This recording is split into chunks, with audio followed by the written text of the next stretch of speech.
Hi hello നമസ്കാരം. എല്ലാവർക്കും AZB അക്കാഡമിയിലേക്ക് സ്വാഗതം. അപ്പോൾ നമുക്ക് നിരന്തരം വരുന്ന ഒരു ക്വസ്റ്റ്യൻ ആണ് ഏജ് റിലാക്സേഷനുമായിട്ട് സംബന്ധിച്ച് അല്ലേ. എന്താണ് മിസ്സേ, ഞങ്ങൾക്ക് ഇപ്പൊ 40 വയസ്സായി 41 വയസ്സായി, എക്സാം എഴുതാൻ പറ്റുമോ? ഞങ്ങളൊക്കെ ഇത്രയും കാലം എന്താണ് കണ്ടിന്യൂസ് പഠിച്ചതാണ്, എഴുതാൻ പറ്റുമോ? അങ്ങനെ ഒരു ഡിസിഷനൊക്കെ വന്നില്ലേ എന്നൊക്കെ പറഞ്ഞ് നമുക്ക് കുറേ മെയിലൊക്കെ വന്നിട്ടുണ്ടായിരുന്നു കേട്ടോ. അപ്പൊ അതുമായിട്ട് ബന്ധപ്പെട്ട് ഒരു ക്ലാരിഫിക്കേഷൻ ആണ്. നമുക്ക് എല്ലാവർക്കും അറിയാം, 2026 ഫെബ്രുവരി 24 നമുക്ക് എന്താണ് ക്യാബിനറ്റ് ഡിസിഷൻ ഉണ്ടായിരുന്നു. എന്തായിരുന്നു? നമ്മുടെ അപ്പർ ഏജ് ലിമിറ്റ് എന്ത് ചെയ്തിട്ടുണ്ട്? വർദ്ധിപ്പിച്ചു എന്നത്.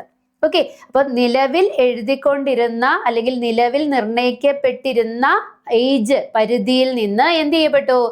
കുറച്ചുകൂടി കൂട്ടി, അതായത് ആ നിലവിൽ ഉണ്ടായിരുന്നത് വെച്ച് നോക്കുമ്പോൾ എക്സ്റ്റെൻഡ് ചെയ്ത് കുറച്ച് ആളുകൾക്കും കൂടി എന്ത് ചെയ്യാൻ പറ്റുന്നുണ്ട്? എക്സാം എഴുതാൻ പറ്റുന്നത്. കുറച്ചല്ല, നമുക്ക് നോക്കാം കേട്ടോ. നോക്കിക്കേ, എല്ലാ എന്താണ് പോസ്റ്റുകൾക്കും ബാധകമായിട്ട് നമ്മുടെ LDC ഇൻക്ലൂഡഡ് ആണ്. അത് പറയാൻ വേണ്ടിയിട്ട് തന്നെയാണ് വന്നത്.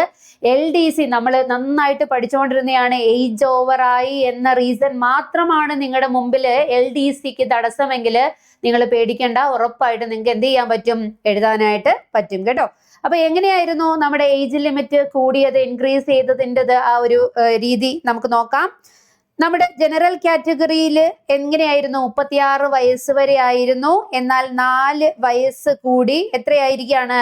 40 വയസ്സ് വരെ ഉള്ളവർക്ക് എക്സാം എഴുതാൻ സാധിക്കും എന്നാണ് പറഞ്ഞിരിക്കുന്നത്. ഓക്കെ, എത്ര വയസ്സ് വരെയാ നോക്കിക്കേ? 40 വയസ്സ് വരെയുള്ള ആളുകൾക്ക് എന്ത് ചെയ്യാവുന്ന? എക്സാം എഴുതാം. ഇനി അതുപോലെ തന്നെ എന്താണ് OBCയുടെ കേസ് പറയുകയാണെന്നുണ്ടെങ്കിൽ 39 വയസ്സ് വരെ ആയിരുന്നു അവർക്ക് എഴുതാൻ സാധിക്കുമായിരുന്നത്. അത് എക്സ്റ്റെൻഡ് ചെയ്ത് എത്രയിലേക്ക് മാറ്റിയിരിക്കുകയാണ്? 43 വയസ്സ് വരെ ഉള്ളവർക്ക് എന്ത് ചെയ്യാൻ പറ്റും? എഴുതുവാനായിട്ട് പറ്റും.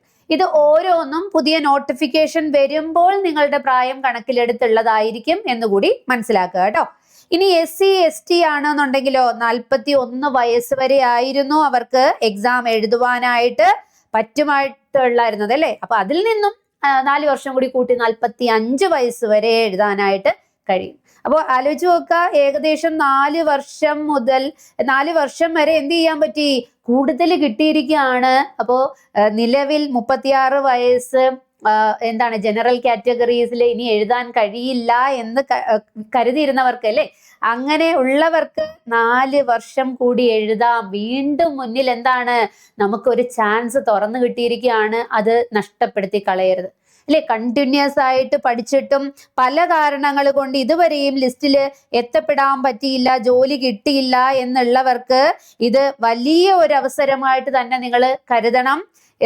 ജനറൽ കാറ്റഗറി ആണെങ്കിൽ 40, OBC ആണെങ്കിൽ 43, SC/ST ആണെങ്കിൽ 45 വർഷങ്ങളാണ്. എന്താണ് 45 വയസ്സ് വരെ ആണ് നമുക്ക് എഴുതാനായിട്ട് പറ്റുക. അപ്പൊ ഇത്തരത്തിൽ ഏജ് ഓവറായി എന്നൊരൊറ്റ കാരണം കൊണ്ട് മാത്രം ഗോളിലേക്ക്, നിങ്ങളുടെ ആഗ്രഹത്തിലേക്ക് നിങ്ങൾക്ക് എത്തപ്പെടാൻ പറ്റുന്നില്ല എന്നൊരു സങ്കടമായിരുന്നു ഉണ്ടായിരുന്നെങ്കിൽ അത് നമുക്ക് ഇവിടെ കളയാം. എന്താണ്, നമുക്ക് മുന്നിൽ ഇനിയും 4 വർഷങ്ങൾ.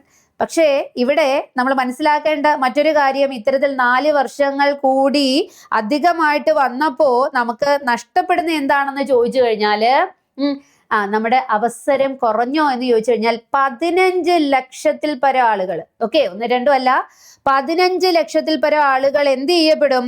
അധികം എക്സാം എഴുതാനുണ്ടായിരിക്കും. ഈ 4 വർഷത്തിന്റെ ആ ഒരു പരിഗണനയും കൂടി ലഭിക്കുന്നവര് എന്ത് ചെയ്യും? എക്സാം എഴുതാനുണ്ടാവും. അതനുസരിച്ച് നമുക്ക് എന്ത് ചെയ്യും? നമുക്ക് 15 ലക്ഷം ആളുകൾ കൂടി അധികം നമ്മുടെ എക്സാമുകളിൽ പങ്കെടുക്കാനുണ്ടായിരിക്കും എന്ന് നിങ്ങളൊന്ന് മനസ്സിലാക്കുക കേട്ടോ.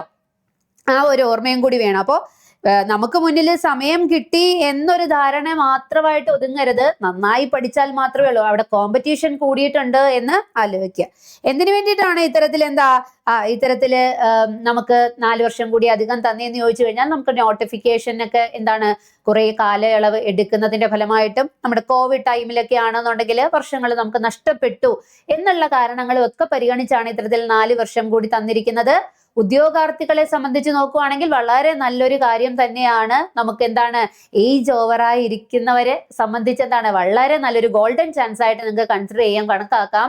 പക്ഷെ എന്ത് വേണം, ഈ കിട്ടിയ 4 വർഷവും നഷ്ടപ്പെടുത്തി കളയരുത്. എന്ത് ചെയ്യുക, കിട്ടിയ 4 വർഷം കൊണ്ട് തന്നെ എന്താണ്, നമുക്ക് വളരെ നന്നായിട്ട് വളരെ വേഗത്തിൽ ജോലിയിൽ പ്രവേശിക്കണം എന്നുണ്ടെങ്കിൽ എന്ത് വേണം, നന്നായിട്ട് നമ്മൾ നേരത്തെ പഠിച്ചതിന്റെ ഇരട്ടി എന്താണ് ആത്മാർത്ഥതയോടുകൂടി ഇപ്പൊ പഠിക്കണം. കാരണം നമുക്ക് മുന്നിലുള്ള ആ ലിമിറ്റഡ് ടൈം നമ്മൾ എന്ത് ചെയ്യണം, ശരിയായ രീതിയിൽ വിനിയോഗിക്കണം. നമുക്ക് സൂപ്പറായിട്ട് അങ്ങനെയാണെങ്കിൽ എന്ത് ചെയ്യാൻ പറ്റും, നേടിയെടുക്കുവാനായിട്ട് കഴിയും കേട്ടോ. അതൊന്ന് നിങ്ങൾ മനസ്സിലാക്കി വെച്ചിരിക്കണം.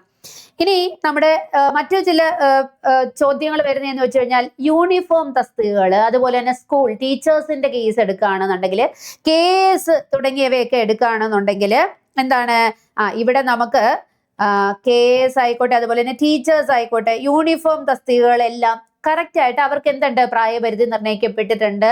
അപ്പോൾ അതിൽ എന്തെങ്കിലും തരത്തിലുള്ള മാറ്റമുണ്ടോ ഇല്ലയോ എന്നുള്ളത് അതുമായിട്ട് ബന്ധപ്പെട്ട നോട്ടിഫിക്കേഷനുകൾ ഇനി വരുമ്പോൾ മാത്രമേ നമുക്ക് പറയുവാനായിട്ട് സാധിക്കുകയുള്ളൂ കേട്ടോ. അപ്പൊ ഈ പറഞ്ഞ അളവിലാണ് അല്ലെങ്കിൽ നിലവിൽ ഇങ്ങനെയാണ് ഇനി പോകാനായിട്ട് പോകുന്നത്. എന്നിരുന്നാലും വ്യക്തമായി ഓരോ നോട്ടിഫിക്കേഷൻ വരുമ്പോഴും അതിൻ്റെ അകത്ത് എന്താണ്, പ്രായപരിധി ഉൾപ്പെടെയായിരിക്കും നമുക്ക് നോട്ടിഫിക്കേഷനിൽ കാണിക്കുക. അപ്പൊ അതനുസരിച്ച് നമ്മൾ അപ്ലൈ ചെയ്യുക. അപ്പൊ നിലവിൽ നമ്മൾക്ക് എന്താണ്, ക്യാബിനറ്റ് ഓർഡർ അനുസരിച്ച് ഡിസിഷൻ അനുസരിച്ച് തന്നിരിക്കുന്നത് 4 വർഷം വരെ ഇളവാണ് ഓരോരുത്തർക്കും. ജനറൽ കാറ്റഗറി ആയിക്കോട്ടെ, OBC ആയിക്കോട്ടെ, അല്ലെങ്കിൽ SC/ST ആയിക്കോട്ടെ. ഓക്കെ, ഈ അവസരം നമ്മൾ പാഴാക്കാൻ പാടുണ്ടോ? പാഴാക്കരുത്. സോ ഇത്തരത്തിൽ എന്താണ്, നമ്മൾക്ക് അധികം കിട്ടിയ വർഷങ്ങളെ മാക്സിമം ഉപയോഗിക്കുക. കോമ്പറ്റീഷൻ കൂടി എന്ന് ഞാൻ പറഞ്ഞു. ആ കോമ്പറ്റീഷൻ കൂടിയപ്പോൾ നമ്മൾ കൂടുതൽ ആത്മാർത്ഥത എന്ത് ചെയ്യണം, പഠിക്കുന്നതിൽ വരുത്തണം, മാറ്റങ്ങൾ വരുത്തണം. എന്ത് തകരാറ് കൊണ്ടാണോ നമുക്ക് ഇതുവരെയും കിട്ടാതെ പോയത്, ആ തകരാറിനെ എടുത്തു മാറ്റണം. ഓക്കെ, നല്ല കാര്യങ്ങളെ ഇംപ്ലിമെന്റ് ചെയ്യണം. അപ്പോൾ നിങ്ങൾക്ക് ഇത്തരത്തിൽ എന്താണ്, എന്റെ പഠനത്തിൽ സിസ്റ്റമാറ്റിക് ആയിട്ടുള്ള ഒരു പഠനം ഇല്ലാഞ്ഞിട്ടാണോ, അല്ലെങ്കിൽ കോഴ്സ് അറിഞ്ഞ്, അല്ലെങ്കിൽ ആ ഒരു സിലബസ് അറിഞ്ഞ് പഠിക്കാത്തത് കൊണ്ടാണോ എന്നൊക്കെയുള്ള തകരാറുകൾ നിങ്ങൾ പരിഹരിക്കണം എന്നുണ്ടെങ്കിൽ നിങ്ങൾക്ക് നന്നായിട്ട് ഒരു കോഴ്സിൽ ജോയിൻ ചെയ്ത് പഠിക്കുന്നത് വളരെ സഹായകരമായിരിക്കും കേട്ടോ. അത്തരത്തിൽ നമ്മുടെ LDCയെ ഫോക്കസ് ചെയ്ത് മിഷൻ 2027 നമ്മൾ ആരംഭിച്ചിരിക്കുകയാണ്. നിങ്ങൾക്ക് ഇത്തരത്തിൽ എന്താണ്, LDC മുന്നിൽ കണ്ടാണ് പഠിക്കുന്നവരാണ് നിങ്ങളെങ്കിൽ ഉറപ്പായിട്ടും ഈ ഒരു ക്ലാസ്സിൽ ജോയിൻ ചെയ്ത് നിങ്ങൾക്ക് പഠിക്കാവുന്നതാണ് കേട്ടോ. കൂടുതൽ വിവരങ്ങൾക്കും കാര്യങ്ങൾക്കും നിങ്ങൾക്ക് തന്നിരിക്കുന്ന നമ്പറിൽ കോൺടാക്ട് ചെയ്യാവുന്നതാണ്. അപ്പൊ ആരും തന്നെ അവസരങ്ങളെ നഷ്ടപ്പെടുത്തരുത്. വീണ്ടും തുറക്കപ്പെട്ട വാതിൽ എന്ന് നമുക്ക് വേണമെങ്കിൽ ആരെ കണക്കാക്കാം, ഈ ഒരു ഏജ് റിലാക്സേഷനെ കണക്കാക്കാം അല്ലെ. നമ്മുടെ മനസ്സിൽ എന്താണ്, വാതിലുകളെല്ലാം അടഞ്ഞു എന്ന് കരുതിയിരുന്ന പലരുടെയും മുമ്പില് എന്താണ്, വലിയ ഒരു വാതിൽ തുറന്നു തന്നിരിക്കുകയാണ്. അത് ഉറപ്പായിട്ടും എന്താ, നമ്മൾ വേണ്ട വിധത്തിൽ വിനിയോഗിക്കണം. അപ്പൊ ഈ ഒരു അവസരം ഒരു കാരണവശാലും പാഴാക്കരുത്. നന്നായി തന്നെ പഠിക്കുക. വരാൻ പോകുന്ന LDCക്ക് വേണ്ടിയിട്ട് എന്ത് ചെയ്യുക, ഇപ്പോഴേ പ്രിപ്പയർ ചെയ്ത് തുടങ്ങുക. ശരിയായ രീതിയിൽ പഠിച്ചാൽ വിജയം നമുക്ക് ഉറപ്പായിട്ടും കിട്ടുന്നതായിരിക്കും കേട്ടോ. അപ്പോൾ മറ്റൊരു വീഡിയോയുമായി വീണ്ടും കാണാം. Thank you so much.